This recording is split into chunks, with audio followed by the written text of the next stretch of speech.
Welcome back to the Yellow Couch Stories, a podcast where we sit at the intersection of purpose, ownership, and economic power, and we amplify the stories of Black women who are shaping the future through leadership and impact.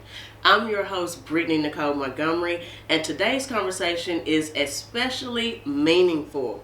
We are filming live from the national headquarters of the National Association of Negro Business and Professional Women's Clubs Incorporated, located at 1806 New Hampshire Avenue in Washington, D.C. NANBPWC was founded in 1935 by 7 visionary Black women with the purpose and the mission to promote and protect the interests of African American business and professional women through entrepreneurship, economic development, and collective power.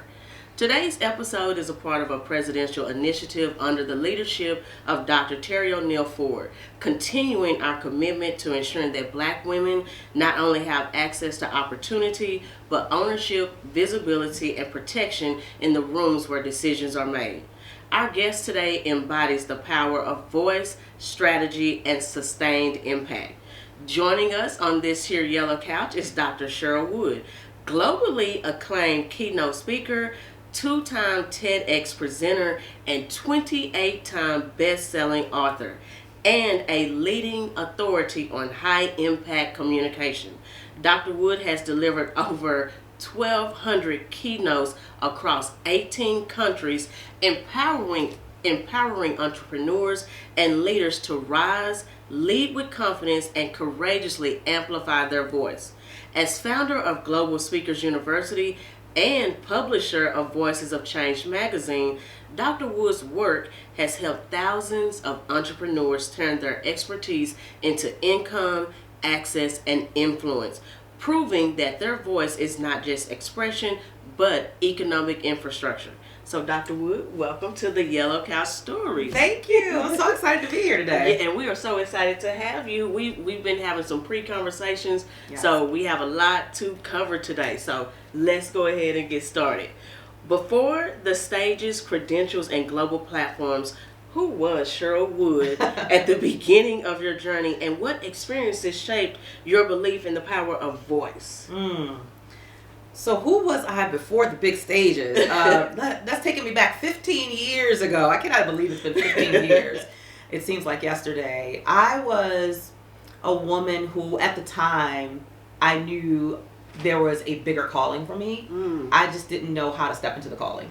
And I didn't know exactly what the dynamics were of what I was called to do. There was just a tugging inside of me that said, there's something greater than what you're doing, which at the time I was working in corporate America as a legal secretary. And I'd done that for almost 15 years.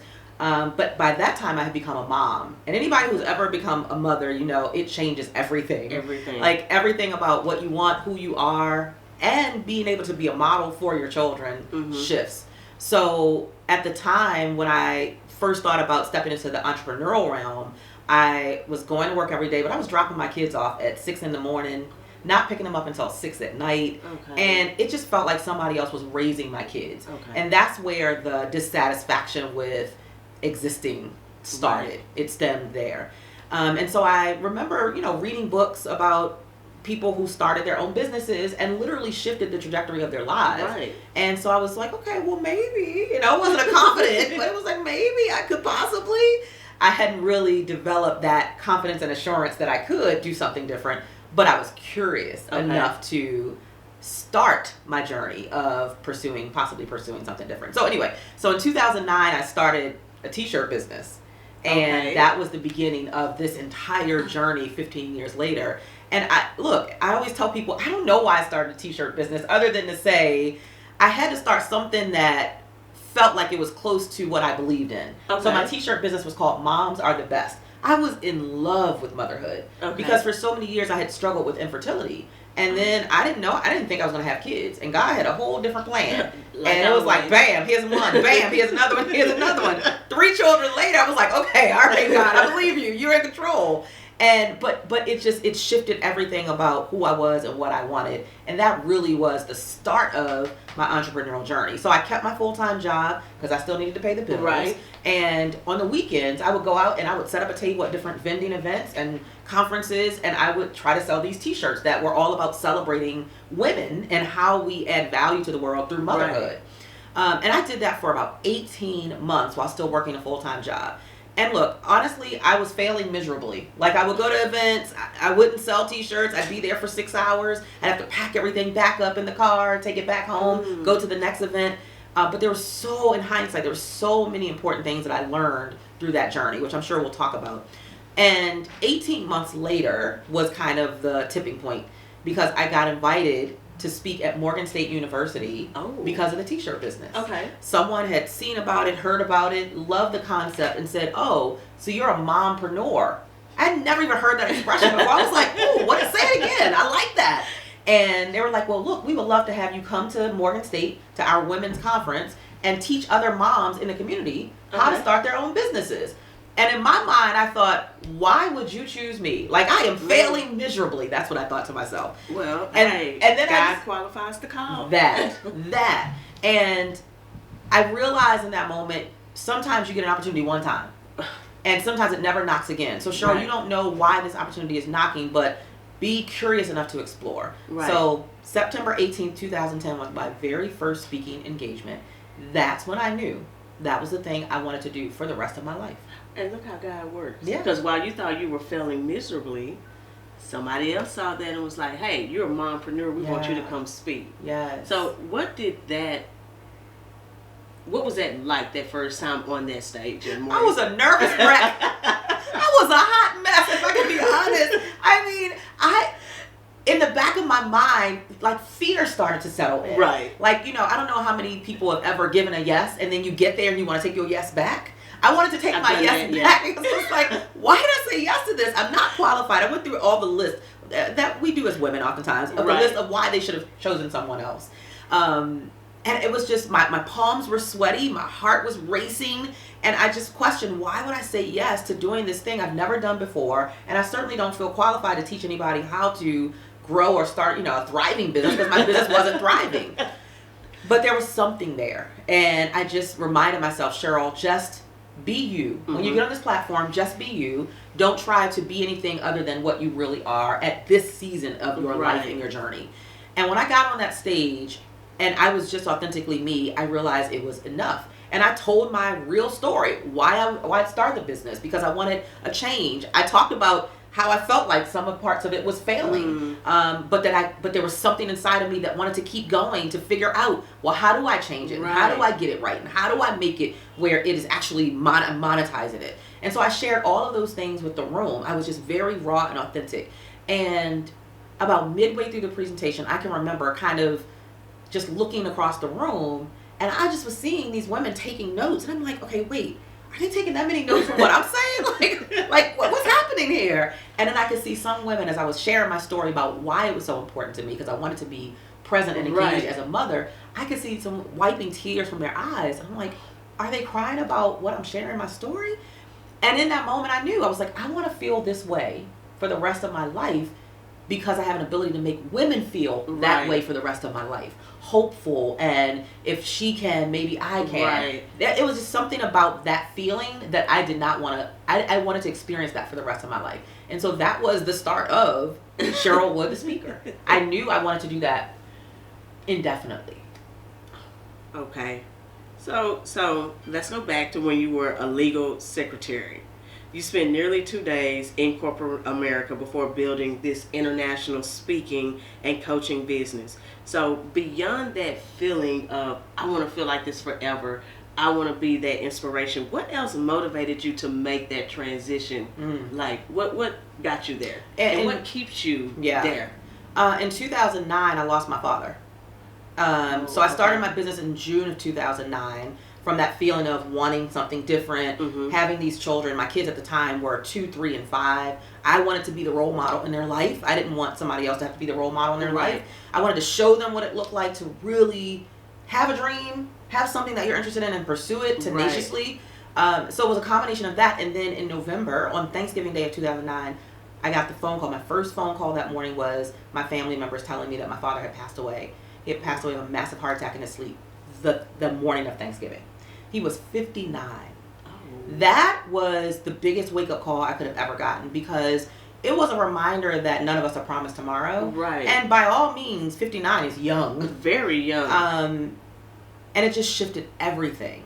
Like, everything I thought I knew and thought I want, it just elevated to another level in terms of my tenacity, my determination, my commitment to making this thing work, figuring it out, and figuring out how am I going to not only create this business, but create it as a thriving business that I'm able to monetize and create impact. That's when the idea of impact and legacy really started to hit me harder. Okay. And so from that point forward, I would say at the top of that next year, I just went hard. Anybody who would have me on their stage, yes, and yes. I would do all the career days for my kids' school. Like if they wanted somebody to come and talk, yes. Every platform I could garner to be able to speak, so that I could start getting experience and exposure speaking without any actual mastery of speaking at that time. I did it. And I did that for an entire year at no pay, because I was that committed. I wanted to know, what is it like to speak in front of different audiences, diverse audiences? What is it? I mean, and because I was so raw and just relatable, I got booked a lot. Okay. Not hired. I didn't get money, but I got booked a lot. Right. Two different things. But it was great because I needed it. I needed to know, what was it like to go to the FBI and speak in front of these military folks? And what is it like to come over here to USDA and speak in front of this group of women for Women's History Month? And what is it like to go and speak in front of this group of women entrepreneurs at this conference? And I was getting all of this on-the-job training, if you will, this experience. Talk about like honing your craft. Yes. And that was, so there were things that I was doing that made me successful as a speaker that I didn't even know what it was. I didn't know that it was a structured thing. And that led me later to saying, well, I don't want to just rest on, okay, I'm good at speaking. No, I want to be masterful in my communication, especially if I'm speaking into people's lives. And that means I've got to invest in learning what's the mechanics of speaking. How do I actually get on stage and command the room? How do I connect with the audience? And that's when I took it to the next level. And I decided I wanted to be trained by the best. I wanted to be trained by the greats, because if you're going to be great, you need to be trained by the greats, because success leaves clues. And that's when I put my money where my mouth was. And I invested with everyone from Lisa Nichols to Les Brown to Eric Thomas to Tony Robbins to anybody who I consider to be a great in communication and public speaking. That's where I was investing. And that changed everything. Now, that was amazing. So, you almost had a Shonda Rhimes year of That's right. And it worked for her, and it worked for you. Worked for you too. So that is really amazing. So let's get to the keynotes. You delivered over 1,200 keynotes. Don't know how you've done it across 18 plus countries. That is amazing. At what point did you realize like your voice wasn't just impactful, but economically powerful? I think first of all, I think every person on the planet has a gift. Exactly. Something that you do, even without the training, you do it well. Now, you can master it by getting training. So for me, I knew that there was something there with speaking, and I didn't just want to do it. I got to a point where I didn't just want to do it because it felt good. I wanted to be able to turn it into a career.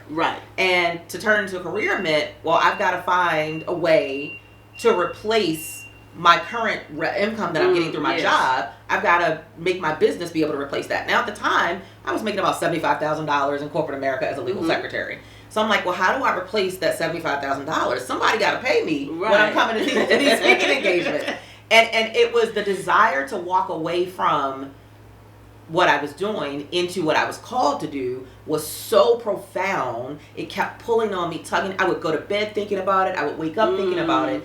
And it was like, well, Cheryl, you must find a way to monetize because you still got bills to pay. Exactly. So you cannot just abandon. Yes. You can't just abandon your financial responsibilities because you feel passionate about this thing. You have to figure out how to monetize. And that's really where the coaching came in. Okay. The coaching with the greats like Lisa Nichols and Les Brown and Eric Thomas and some of the others.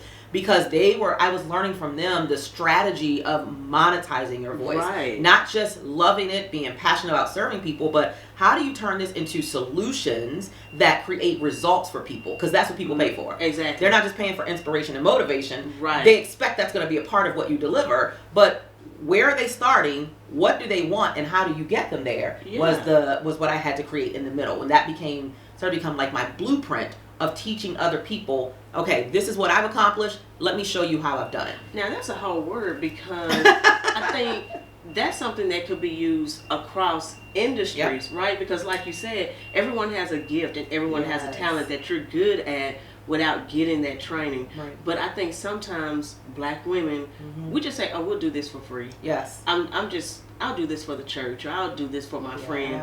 But you need to monetize your God-given talent because that could be something that could give you that financial freedom or the freedom to take your kids to school or have breakfast with them every morning, make dinner with them at night. I think that your blueprint, and I do hope that you do that across industries, or is it just for speaking? No, across industries. Because at the end of the day, the through line, I believe, of successful women in business is communication. Right. Are you able to express who you are, what you do, what are the results that you help people to achieve? Are you able to rally people around a common vision, or if you have a mission or a movement that you're launching?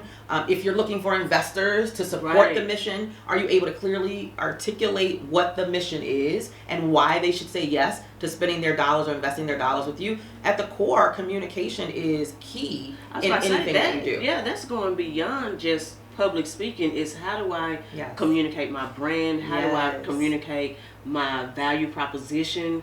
How do I communicate what I'm going to do for you so that you are willing to take that investment in me? Absolutely. I think that is very, very huge. So, and how has your understanding of purpose evolved your platform, influence, and responsibility to expand globally?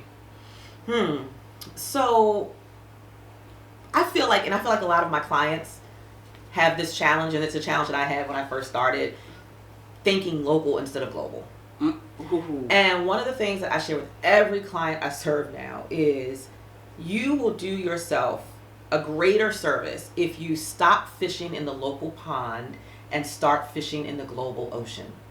There are 8 billion people on the planet. If you are only keeping your greatness and your gifts and your talents to your zip code, your city, or your state, think about the millions of people who are waiting on the very thing that you're sitting on. Right. Like you have the formula, the methodology, the blueprint for someone else to be able to get to a result that they want, or to press through a pain that they're currently going through to get to the other side of that. And when you hold on to that and you only keep it in your zip code or your backyard, your city, your state, your region, you're just doing the world a disservice. Right. And we have access now because of the internet. We have access to be able to impact lives. I have clients who are in London. I have clients who are in Africa. There's no reason for you to hoard what you have just to your region, right? Or your zip code. Like share it globally so that other people get access to your greatness. Now, for the individual that is like scared, like, now Dr. Wood, you're telling me to do that, but I don't know how to get a client in London. I don't know how to get a client in Africa. Like, what would you tell them? How do we push through that fear? And how do we do what God has called us to do so that I can get that client in London or Africa, or so I can be in my yacht at the Monaco Grand Prix? Like, how do we push through? Because that's a struggle for people. Yeah, I would say 2 things to that. I would say, number 1, stop just being humble. I feel like we play far too long in a space of I'm just humble. And I know because I came from the humble club. Right. I'm humble. And it impacted my posture as a woman in business when I was only humble. And what I realized was the places that I wanted to go, the stages I wanted to take, the people I wanted to be in proximity to, I had to also show the powerful side of Dr. Cheryl, not just the humble side. So now I've beautifully married the two. I am powerfully humble.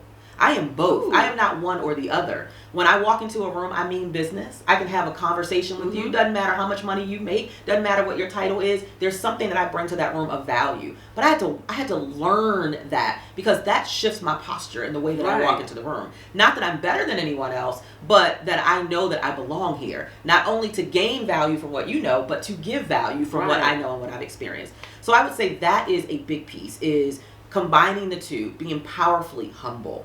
And then the second thing I would say is making sure that you are tooting your own horn and being visible. Like I always share with my clients, visibility will always trump ability. Visibility is the thing that gets your foot in the door to demonstrate what you do well. And then your ability keeps your foot there. Right. So you can't do one without the other. But you've got to be visible first for people to even say, who is she? What is her message, her mission, her movement? Why should we connect with this person? That you've got to be consistently visible. And then once you get the opportunity to be visible, even like for this platform, okay, now does your ability speak for you? Are you able to clearly articulate what you are, what area of expertise that you are a master in? So the two, I would say, are necessary for women in business. I'm just going to tell you, when next time you see me and I say powerfully humble, I'll give you a shout out, but I'm just letting you know that I will be stealing this. I'm going to steal that. Let's do it. So the mission of NAMBPWC centers around economic development through entrepreneurship, because we are here to promote and protect the interests of African American business and professional women. So how does owning your voice and expertise contribute to economic empowerment for women, and especially Black women? Owning your voice. I mean, I feel like that's ultimately your superpower. Yes. Owning your voice, because every one of us has our own perspective on not only how we see the world, but experiences that we've been through, lived experiences. So I have my own perspective of being a young girl who grew up in an inner city housing project in Baltimore, Maryland, and now being this 7-figure earning woman in business who gets to travel the world and speak life into the dreams and the possibilities of other women. I have my own experience of that, and I don't think it's fair to the world to only hear one side or one person's experience or viewpoint. Right. They need all of us, because someone is going to hear my voice because of how I grew up, where I've come from, what I experienced, my perspective of it. But then there's somebody's going to hear your voice. And they're going to be attracted to your voice. And there's going to be somebody who hears someone else's voice. So if we're not all owning and sharing our voice, someone misses out on the breakthrough that they are praying for, because there's somebody who's sitting at home quiet, thinking to themselves, oh, my voice doesn't matter, but hers does. And you know what? That's where innovation comes from, right? When you get different people in the room, we don't come up with a bomb idea, because you have a perspective, you have a perspective. So with all those perspectives together, we could create $1 billion empire, right? Absolutely. Like, you never know what your voice is going to do, which brings me to my next question. You always say your voice is the missing piece to somebody else's breakthrough. How does that belief translate into income, access, and opportunity for women, again, especially Black women? Look, if you really believe that, your voice is the missing piece for somebody else's breakthrough or transformation, you wake up different. Ooh. Like, first of all, I don't need an alarm clock to wake up. I'm up ready, because I understand that somebody somewhere is waiting on me to show up and share what I know. And if I believe that it's going to help them break through a pain, a problem that they currently have, and get on the other side of that so that they can live a more fulfilling life, so that they can be the best version of themselves, I wake up like a boxer in a boxing ring, ready to go in and fight to get to those people, right? And the way that I get to them is I attach monetization to that by requiring that if you want access to this knowledge that I have, that I've invested 15 years, my lived experience, my money, my time, my energy, then all of us, I think, know that anything that we want access to is going to require some level of investment. Right? Anything. So now I say, I have the solution for your problem. I know that you're suffering with this. I know that you go to sleep thinking about this thing or that thing, or the fact that you have a story to tell and you aren't sharing it, or how do I get on more stages, right? I know how to. Let me share that with you. And the same way that you would invest if you were going to a university to get a specific area of knowledge is the same way that I position my business. I have a core area of expertise and knowledge that you don't yet have. Right. So if you desire access to it, I would be more than willing to support you. This is what the investment looks like. So that's how I monetize it. I know I have an area of expertise. You have a need. Let me help you to fill the need and create the end result that you want. And here's the investment to go through this program. That's it. And you make it sound so simple. Because you know why? We make women make selling so hard. And I don't want to sound like I've always understood and had it all together, because I haven't. Right. Y'all, when I tell you, when I first started, I was terrified of selling. Do you know why? Because I was terrified of rejection. And I didn't want to ever be in a room or a space where I offered something and no one came to the back of the room to buy the thing that I offered. So it was the rejection that I was running from. But I was committed to, one thing about me, I got a tenacity in my spirit. Right. Like, I'm stubborn. I'm like, I'm going to figure this thing out. I might not sell good yet, but just watch me. I'm going to keep doing it and I keep falling flat on my face and get back up until I figure out how to do it well. And some of that was through practice and actually offering the sale when I was on the stage and having nobody come to the back of the room. And then going back and like really reassessing, what could you have done differently, Cheryl? What did you say? What could you have changed? What could you have tweaked? How did you say it? Did your energy go down from the presentation to the sales offer? Like, I would go back and I would record my video. I would watch it and see, what did I do that potentially resulted in no one coming to the back of the room to purchase? How do I become a stronger seller? And really, ultimately, at the end of the day, the way that I became a strong seller was to stop thinking of it in my mind as selling and instead thinking of it in my mind as just giving people an invitation. All I'm doing is giving you an invitation to come in and get access to what I know so that you can create the reality that you desire.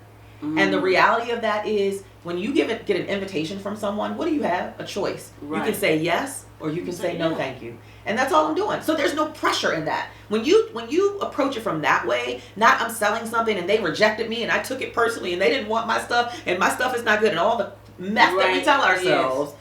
Shift that to say, I'm here for the person who is waiting for this invitation. They've been praying for it. They've been waiting for it. They've been journaling about it. They've gone to 54 vision board parties about this thing that they desire. And I am here to find that person and offer them the invitation. Here's an invitation for me to teach you the very thing that you say you want to know.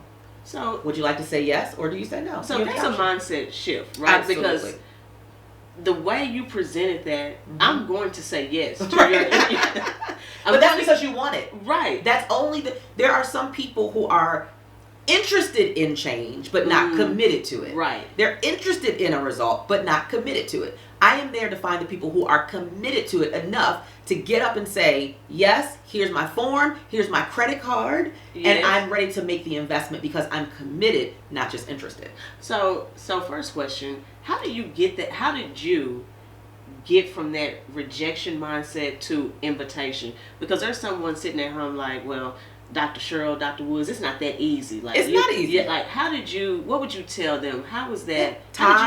Practice, and then investing in learning from people who were amazing at selling. Okay. Those three things. Giving my time to go through the journey, the process of learning how to go from a horrible salesperson to someone who was confident in what the invitation I'm offering. So the process, honoring that there's a process. Okay. And then secondly, practice. I didn't care how scared I was of selling, I would get on every stage and sell. Okay. Even if nobody came to the back of the room, there was something I learned from every time I actually had the courage to make the offer. Okay. And then I would go back and I would assess. I would look at the video. I would watch it. What did you do well? What could you have done better? Why do you think no one came to the back of the room, or only 2 people came to the back of the room? What was it? The words that you used, Cheryl? Was it your energy? Because what I would do is I'm this big energy on stage. Right. I would give a 45-minute energized presentation. I'm pouring out into the audience, and then it would become time for me to offer whatever the program I was offering from the front of the room. And you could tell that I didn't want to make the offer because my energy shifted. So I went from this, and yes, you can, and you are enough, and you are worthy, and from that to, okay, so I'm going to tell y'all real quick, about this offer I have.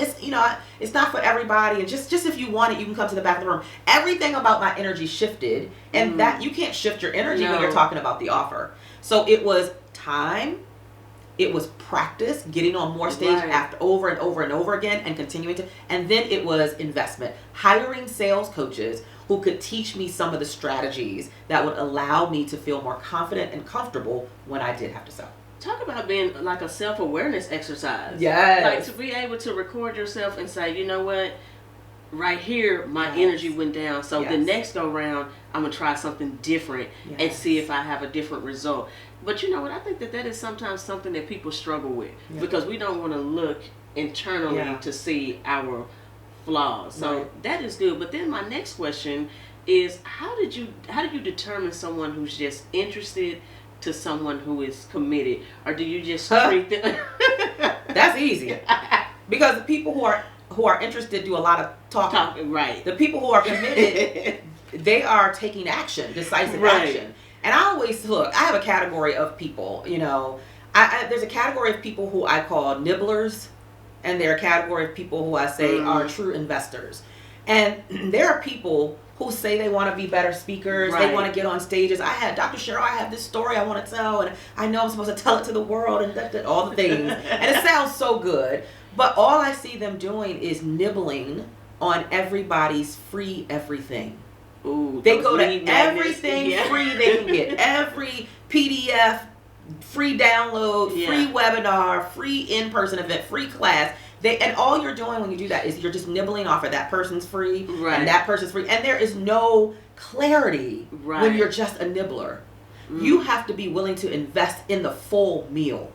Because people invest in the full meal with someone that you know, like, and trust, and you value their expertise. Now, there's not a lot of outside noise because you've decided this is my person that I'm going to learn from, and I'm going to put my money where my mouth is. I'm going to invest in the course of the program so that I can get the structure, I can get the mastery of this, I can get the tips and the techniques and the strategy so that I actually manifest the thing that I say I want. So I just always, when I say interested versus committed, interested are my nibblers. They'll take everything free that I offer. Committed, they are investing. And it's not just financial investment, it's a time investment. Yes. Because becoming someone who is not just good when you're asked to lead from the front of the room and speak, but unforgettable, to become that version of you, that's time. That's what I say. That's gonna take. That's not overnight. Time. That's not. I woke up. We're not Beyonce. We didn't wake up like this. Right. We are literally. We're investing not just finances, but time and energy and effort and study and discipline. Yeah. We're investing all of that to become this better version of ourselves that's able to again be more confident, be more clear, and be more convicted about whatever our message, our mission, or our movement is. Yeah. That discipline and everything, that's very key into making that shift. Absolutely. So you've been featured by Forbes, Essence, Black Enterprise, and major news networks. How should women think about visibility as leverage and not as validation? I mentioned this earlier, that visibility will always trump ability. Right. And sometimes I feel like, especially women of color, have a challenge with this idea of visibility not being valuable. And I will hear women say, oh, well, I'm not going there just for no exposure. I can't pay my bills with visibility or exposure. Let me tell you something about, I don't consider it exposure, I consider it proximity. Well, and what I know is there's more than one way to get paid. Right. And some people put everything into just an immediate monetary return. Right. But let me tell you about visibility.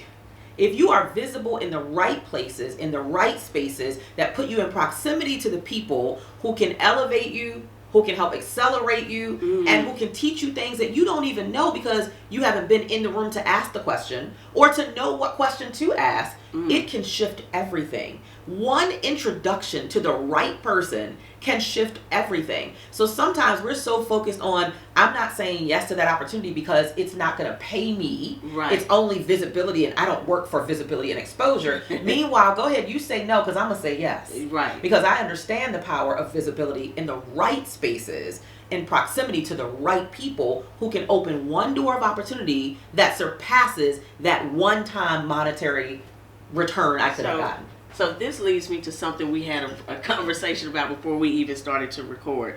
You recently got invited to be on a podcast with Janet Bryant Howroyd, who is the owner of the Act One Group. Yes. And she is the first Black woman to lead create a billionaire company. It is a personnel company. Yes. And now you told me, but tell the audience how you felt in that moment, because you said, you thought you were being pranked. I did. I literally got an email. And this was just 2 days ago. And it was very random. It seemed like it was out of the blue. Right. But I know everything is divinely orchestrated. Exactly. So there are no mistakes and no oops. But I was just shocked because when I opened the email, it said, we would like to invite you to come and be on Janet's podcast. And I'm thinking, well, first of all, how does she know me? Now, I've been in the space with Janet. Mm-hmm. I've been at events where she's spoken at, and so I'm very familiar with her work and how powerful she is. And so I just kept thinking to myself, Mister, how did you find me? Is this real? Right. And so I said, okay. So I was like, okay, I'll bite. And I responded. I said, I would absolutely love the opportunity. Right. I'm very familiar with her work. I've seen her speak at this event and that event. And the person responded back. Now, in my mind, I was thinking either they made a mistake and sent it to the wrong person, or there was going to be this huge investment to have the opportunity to sit and have a conversation with her. And the person simply responded back, oh, that's fantastic. Here are 4 dates. Are you available any of these dates? And I was just floored. So my response was, absolutely, I'm available this date, this time. And I said, by the way, could you let me know, how did you become aware of my work in the world? And it was someone who, I don't even know the person, but has been watching my work through LinkedIn. And that's when I talk about visibility. It's, are you consistent across all platforms? Whether it's social media, whether it's in person, are you the same person on stage and off stage? Is your messaging consistent every time, no matter where you show up at? Whether it's your newsletter, whether it's a LinkedIn post or an Instagram post, are you consistent and credible on all platforms, whether it's in person or virtual? Because people are watching, even when they say nothing, even when they don't click like. How many times have you had somebody, you saw them in person, they were like, oh, congratulations on XYZ, and I'm like, oh, I didn't even know this person was aware, because you certainly didn't click like on the post where I shared it. And you certainly didn't send me a DM to say congratulations. Right. Oh, okay, I get it. You're watching. Right. You're just not expressing what you're seeing. But now I'm clear because we're in person and you're congratulating me on something that I didn't even know you were aware of. So I think it's a reminder to women in business, people are always watching. Whether they comment or don't comment. And who only knows how long she's been watching. Right. So you have to be consistent in your credibility, in how you show up. You cannot, it can't be you're one person over here and you have a different, over here, and people don't really know who you really are. And when you're in person and on stage versus when you're not on stage, I'm the same person, whether I'm on stage speaking at NASA or I'm in my local grocery store. It doesn't matter where you meet me, where you connect with me. I am always, my messaging is the same. I'm the same. My personality is the same. There are people who have caught me in the grocery store, and I can see really good on my peripheral, and I'm like, okay, I think this person, I'm not arrogant. So I'm like, okay, wait a minute. I think this person been following me for the last 5 aisles, but maybe they're a little afraid. I'm like, okay, well, let me not assume that somebody knows me. And then, sure enough, by the time I get to that line, to get in line, they're like, are you Dr. Cheryl Wood? I'm like, yes. Can we take a selfie? Yes, we can. Sister, I look a hot mess, but we're going to take this selfie. Because I need people to understand that I am you. Right. I might be 30 or 40 steps ahead of you because I've gained access to things that you haven't yet gained access to. But at the end of the day, I am you. I am my sister, not just her keeper. I am my sister. And I've had experiences where there was someone a woman of color, and I've had this experience twice. And someone I admired, have all their books, watch all the YouTubes, all the things, and then meet them in person, and they were a completely different person than what I saw. How disappointing is that? It is so disappointing. And you don't know. Now, I'm a very strong personality. I have a strong mind. So nobody's going to pull me from my purpose. It doesn't matter how you act. You can act crazy all you want. I'm just going to stick with but there are not some people who don't have as strong of a mind. And imagine you can deflate someone's dream based on how you treat them when they thought you presented this version of you, but it wasn't married to who you really are. Right. So I'm very intentional in how I show up and my visibility, whether I'm on a big stage or in the grocery store, whether I'm online or in person. You're always going to get the same version of Dr. Cheryl. So, how did you get to, like, is that something that's always been ingrained in you? Or where did that come at along in the process? Was it your experience with those women of color who treated you that way when you met them, but they were something totally different online? Because like you say, that can deflate someone's dream. And I know sometimes people may say, it's not my job to be a role model for this person or that person, and I'm going to be me when I'm not on the big screen. But that, like, how did you come to do a 180 on that? Like, what made you realize I have to be the same across everywhere? I think two things. Number one, the way my mama brought me up. I mean, I really do come from very, very humble beginnings, and my mom was just one of the most amazing women. I mean, she was and is my role model of what it looks like to be powerful and humble. And from her, I got more of the humble than powerful, which is why I had to adjust my own posture to step into both, because you can't just be one. Like, God can't just work with humble. So it has to be both. So I think, number one, the way my mom raised me, never to think that you're better than anyone else, no matter what your title, how much money you make. I don't care about the red bottom shoes ain't none of that stuff going for you when you in that box.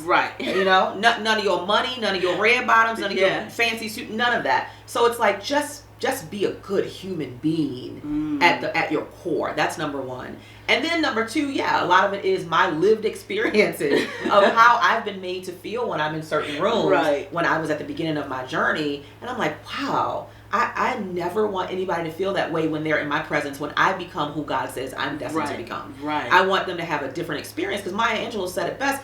People will forget what you said and did, but they'll never forget how you made them feel. So how do I make people feel whenever they see me, wherever they see me, wherever they experience me, whether it's the grocery store or the stage at NASA or the United Nations or a different country? Am I always giving the same experience or feeling? And gratefully, I don't have to pretend or fake that, because I am just always authentically me.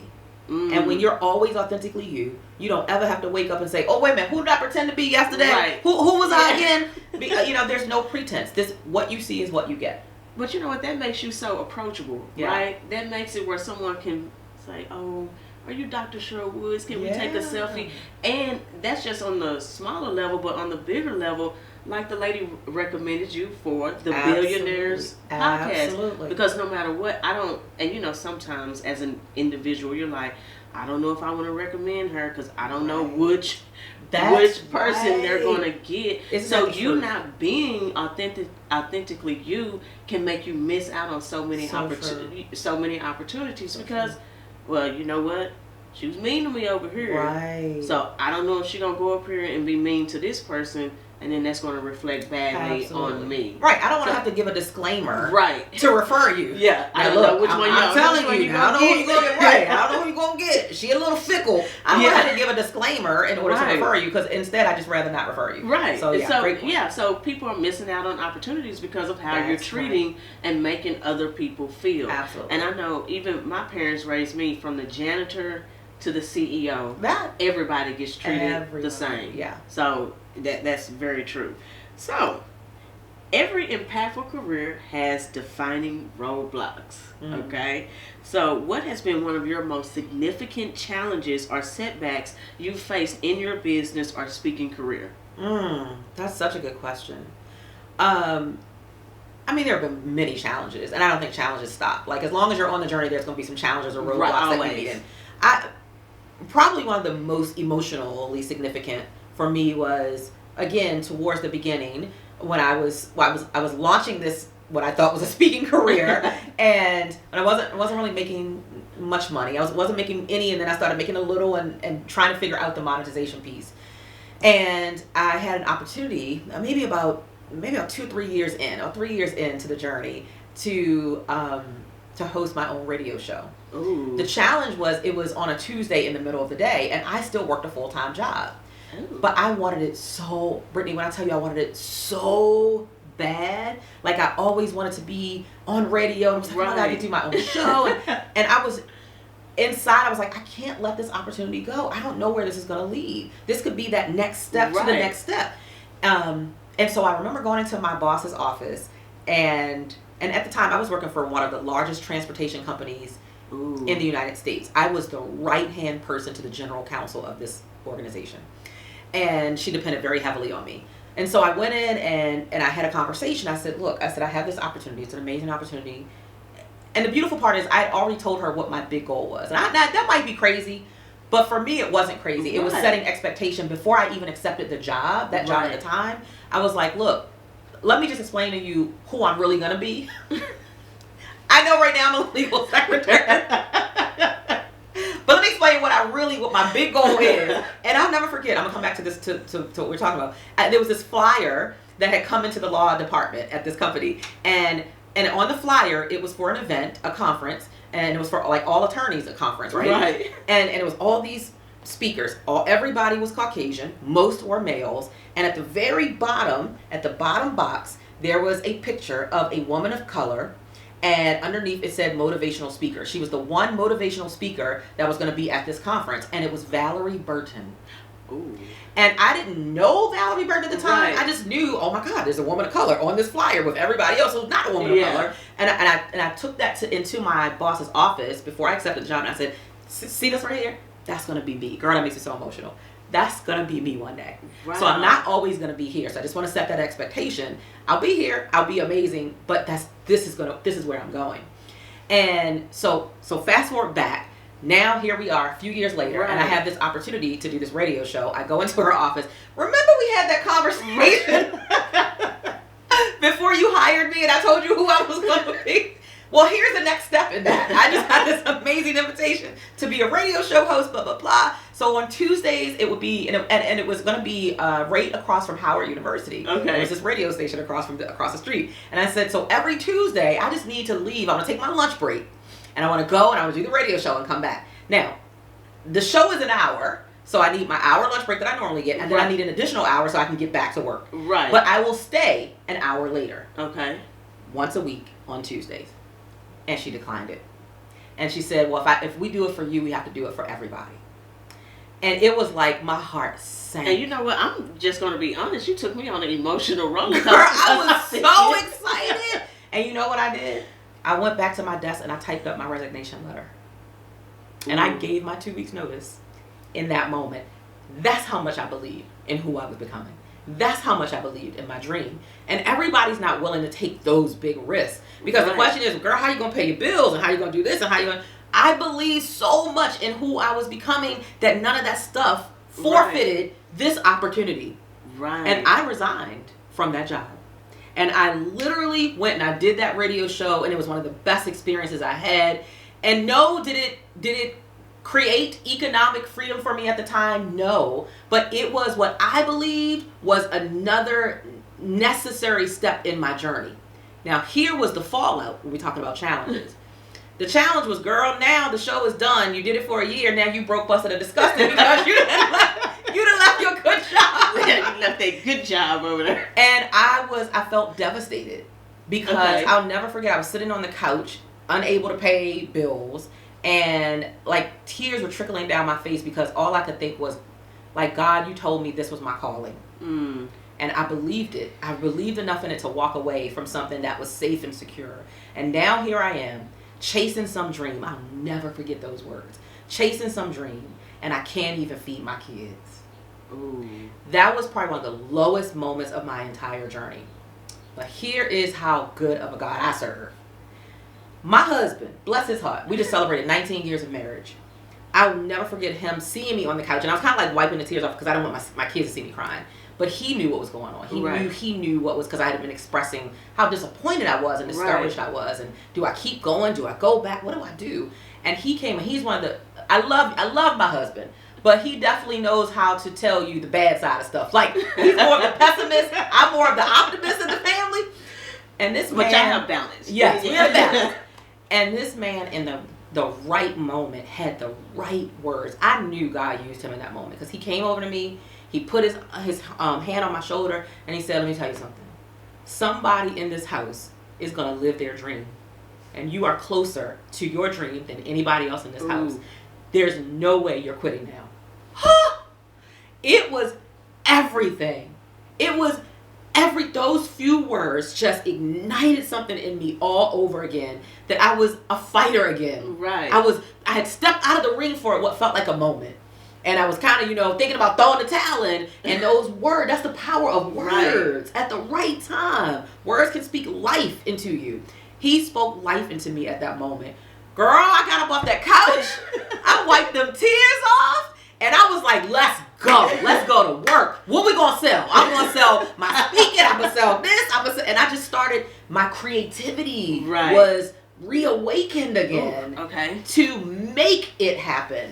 Not try to figure out how it was going to happen, who was going to make it happen for me. It was make something happen. You are sitting on too much magic, Cheryl. You're sitting on too much greatness to be broke.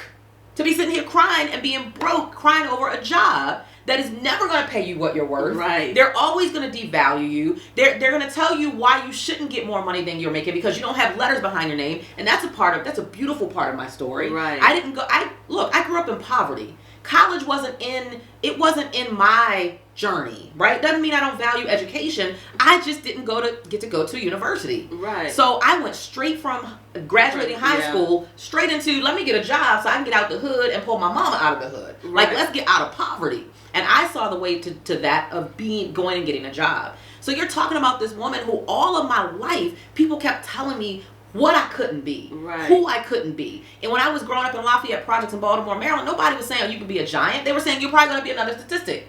When I got into corporate America, they were saying, well, you're not going to be able to be a director, a manager of this or that, because you don't have a degree. You don't have letters behind your name. It just felt like everywhere I went, somebody was telling me what I could be or who I couldn't be. And I'm like, no, I get to dictate my own destiny. Nobody gets to be in control of that. So in that moment, when my husband spoke them words, it reignited everything inside of me. I'm like, oh, I'm about to show. I'm about to show the world who I really am.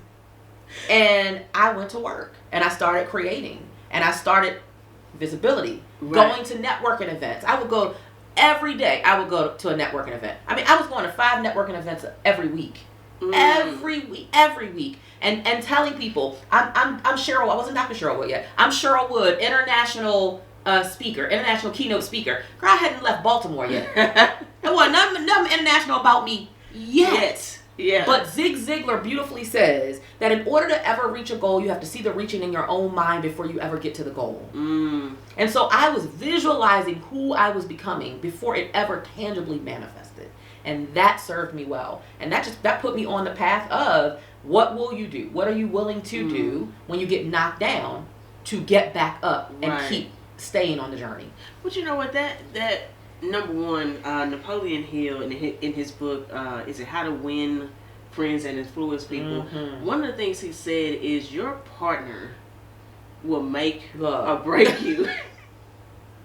It is so true. And I think that in that moment, like where you said he was a pessimist, so he could have pointed out all the bad, but for someone to come in and say, someone in this house is going to live their dream, and you are closer than anybody, like, that inspired me. Like, that's just inspirational to give you that fire to say, you know what, I was down, I'm going to shed a couple of tears, but let me go and get back to it. He was reminding me of who I was. He's like, don't forget. I took that as, don't forget who you are.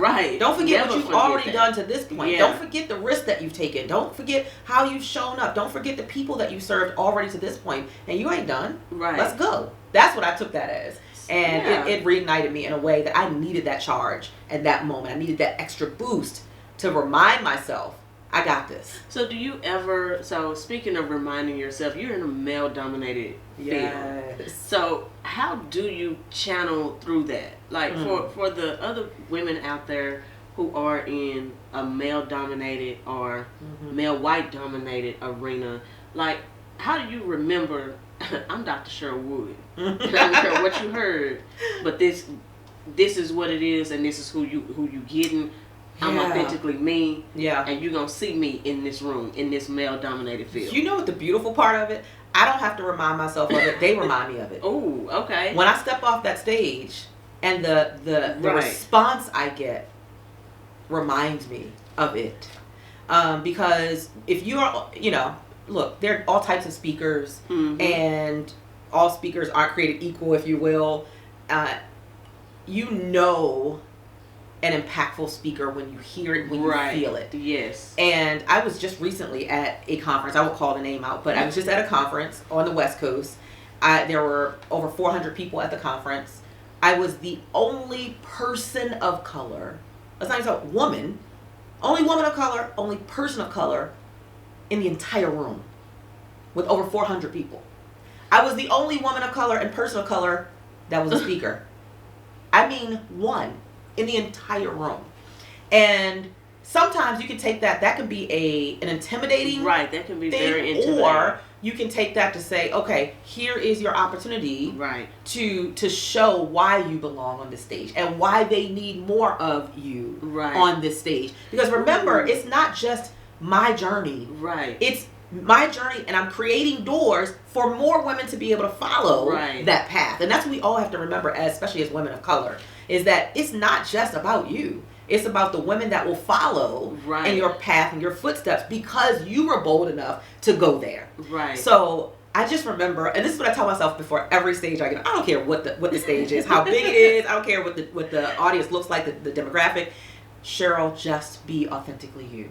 It's the same thing I told myself on the first stage, September 18, 2010. It's the same thing I tell myself on every stage I get on now. Don't get up here and try to be anybody other than you, which is a reminder to myself that you are enough just as you are.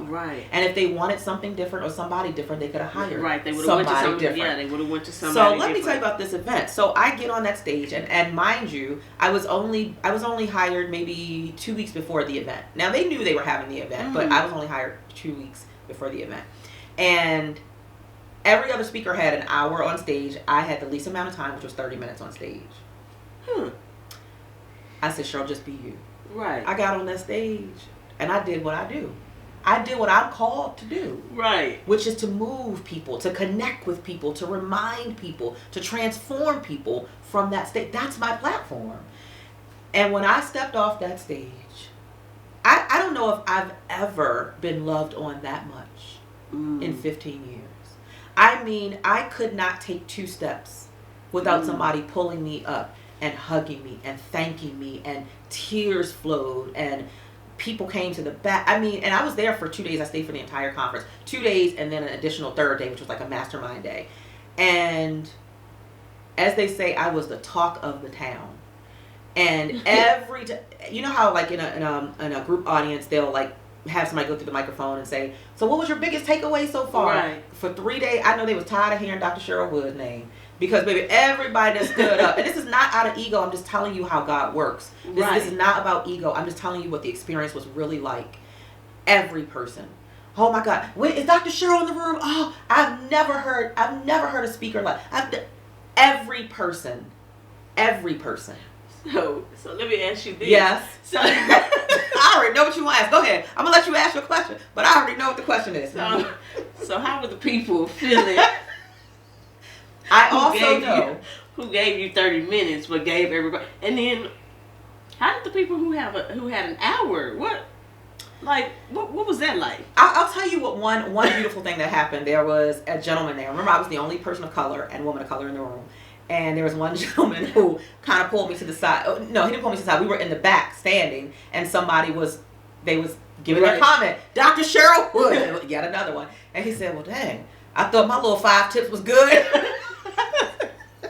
It was so needed because it was such a great icebreaker. And here's the thing about it.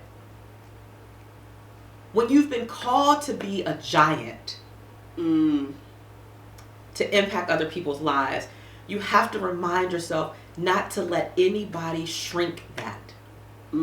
Because what I do know is I will never be invited back to that platform again because I was a giant. I was about to say, yeah, you don't. I will never. Never. Because someone who's not confident in themselves will see you as a threat instead of a compliment to your platform. And I'm going to be honest, I've dealt with that a lot. That's a challenge that I have, is that I don't get invited to certain stages because people feel like she's going to outshine me at my own conference or event. So I know there are a lot of stages I don't get invited to, and there are a lot of stages I get invited and I'll never be invited again. And I have never been invited back again because of that. But it's like, do you want me to play in mediocrity or do you want me to play in greatness? Well, regardless of what you want, I'm always going to play in greatness. I'm never going to only bring mediocrity to your stage, which is the thing that really was the catalyst for me creating my own stages. Because I'm not going to shrink to make you feel more comfortable in your own skin. There are people, there's speakers, I go in the room and I'm like, oh my God, where have you been all my life, right? I don't see that as a threat to me. Right. I don't feel like because your light shines bright, mine can't too. Right. If you've ever been and seen or heard Lisa Nichols speak, she's going to drop the mic every time. She's going to shut the room down. Right. Les is going to shut the room down. Eric Thomas is going to shut the room down. Right. They're just people that are going to shut the room down. And you've got to be confident enough in who you are to know that there's going to be moments where you shine. Right. And there are going to be moments where you are the person in the audience clapping for the person who is shining. Right. And you've got to be okay in both those spaces. So that's a whole challenge in itself. So how do you, because that's a mindset shift. How do you go beyond to look at, I'm not competing with my sister, I'm cheerleading for her, I'm cheering her on. How do you get comfortable with that, or how did you get comfortable with that? Because that's a struggle, and especially in some communities where I'm not gonna have her because I don't want no competition with me. This is my event, and I'm gonna be the belle of the ball, and nobody's gonna outshine me. Yes. Number one, I believe in all things harmony and a level of balance, and I don't think life is ever all of one thing. Right. It's never going to be all of you're the one who was the shining star at the event, every event. Like life is never made up of just all of one thing, one bucket. So Cheryl, the balance, the harmony, is there going to be times where you shine bright and you you talking to town, you talking to conference. Yeah. And there going to be times where they're like, she was good, but oh my God, Lisa was amazing. Woo, did you hear Lisa? And you're going to hear that all day long. Lisa was, or whoever the person is, was amazing, phenomenal, life-changing. Right. And you have to be okay. I just taught myself that's the balance of it. Girl, and if you don't applaud for the person who is shining bright in that moment, don't you dare ask any other woman to applaud for you when you are the person who is shining bright and that's your moment. So you can't expect applause if you don't never give applause. And so I just keep that. Yeah, that's a whole word. In full balance. And I'm telling you, it serves you well. And it puts you in a position of being a true servant and a leader. Right. Because there are times when you're leading and you are the person that's at the forefront and you're getting the recognition and all the things. But then there are times where you are the support. You're the supporting cast. You're not the main character. You're the supporting cast. And that goes back to keeping you humble. Right. So now it goes back to the balance of powerful and humble. Exactly. I'm powerfully humble. This was my shining moment. Everybody loved me. I was the talk of the conference. Powerful. This is not my shining moment. I was good, but she was amazing. And everybody said, I'm humble. Now I put the two together. I'm powerfully humble. Ooh, okay. I'm taking that one. So for the woman listening who knows her voice carries weight, right, but hasn't fully claimed it yet, what is the first courageous step she must take to shift her economic power? Get in proximity with people who, two things. Visibility. Get in the rooms, get in the proximity with people who are already displaying the level of confidence and courage that you desire to acquire. Okay. Because, energy is infectious. Yes. And it will rub off on you. So if you are only, in your little own bubble, your own little silo all by yourself, telling yourself what you're not and what you can't do and, I don't know. And Look, getting in the room with some people taking big risks, doing courageous things, there's something that will rub off on you. Well, that is critical. And then secondly, I would say, also consistently positioning yourself in rooms with people who see more greatness in you than you do in yourself. Because when I started, I didn't see what some people saw. But there were some people, Peggy Morris of Sisters for Sisters Network and other folks who just, they saw something in me that I was like, what? I don't understand what you're saying. I don't see what you see, really. And they would just remind me, like, Cheryl, you have something. Right. You have something that other people wish they had. You have an energy, a signature energy about you that other women wish they possessed. You have the ability to be able to pull everybody in and make everybody feel like, yes, they can, and more confident. You have something. And to keep hearing that, you know that's how our subconscious mind works. The more you tell it something, the more it believes it. Right. So when you are in proximity to people who are constantly reminding you and telling you and reassuring you, not validating, because I feel like we all come here already stamped as pre-approved from a higher being. Yes. So I don't need your approval. I don't need your validation, but I need your confirmation. I need your affirmation to remind me to stand in my power, even though I can't see it yet. You already see it before I see it. Stay in those rooms. Oh, I love that. So now we've come to rapid fire. You just give me first word or first phrase. Okay, let me sip a little water. Yeah. This is going to be good, I think. Yeah. Okay, I'm ready. Now this first one, I already know the answer to this, but just for the fun of it, I'm going to ask it. Voice or visibility first?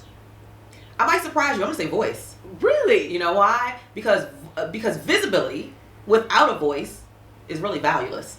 Ooh, like you can be visible all you want, but you have nothing profound to say. Nothing, no message, no mission, no movement. You have no voice. You haven't even found your own voice. What's the visibility for? Ooh. It literally is valueless. So I would say develop the voice, own the voice, find the power in the voice, and then get as much visibility for that voice as possible.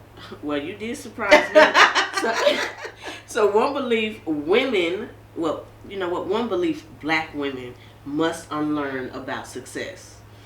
Must unlearn about success. That you have to be the only one. Well, when you get an opportunity that, I can't tell nobody else about this because they only have space for one black woman. So I don't want to tell anybody else about it. I don't want to leave the door cracked for any other woman to get in because then she's going to be my competition. No, unlearn that you have to be the only one. Right. And instead, don't just leave the door cracked. Kick that thing wide open and bring more women in with you so that you are not the only one. Yes. Like I say, we kicking in doors and coming through floors. That's right. So, one boundary every entrepreneur needs. Time for self-care. Relax, refresh. Like, we work hard as entrepreneurs, but we have to equally make sure that we are resting when the body says rest. Because if you don't sit down, the body will sit you down. Exactly. So refresh not only your physical, your body, but your mind. Yes. My kids have this thing that they always say, mommy, my social battery is just drained. It's dead. So now that's become the saying in our household after I've done like a whole bunch of podcasts and a whole bunch of speakers. Like, y'all, my social battery is drained. I just need some quiet time, right? I just need a little quiet time. And it just re-energizes me. It's almost like taking your phone. If it's on that last battery, I gotta shut off that. Yeah. So I have to recharge so that I can do the work that I'm called to do. Yes. Okay, so economic freedom feels like... Economic freedom feels like having options and choices that you get to make for yourself, not other people get to make for you. Okay, I like that. And then more is possible means you ain't done. You still got work to do. Stay in the ring. Right. Stay in the ring because there's more ahead of you, right? Like your best is still in front of you. Right. So if you want to access the more that is possible, you've got to stay in the ring. Right. You can't sit on the sidelines watching other people in the ring. So, Dr. Wood, thank you for sharing your wisdom, your journey, and your unwavering commitment to helping others claim their voice and their power. Today's conversation reminds us that economic development does not begin with money alone. It begins with confidence, clarity, and the courage to speak up, be seen, and own what you bring to the table. So at NAMBPWC, we believe that ownership is the foundation of equity and that protecting Black women's brilliance, our voices, our businesses, our intellectual property is essential to building lasting legacy. For the women listening, let this be your reminder. Your voice is not optional, your story is not small, and your business is more than income. It is influence, access, and generational opportunity. So if this conversation and Dr. Wood has resonated with you, don't forget to hit that like and share button and subscribe. And thank you for joining us on this episode of the Yellow Couch Stories. I'm Brittany Montgomery, and we will see you back here on this yellow couch.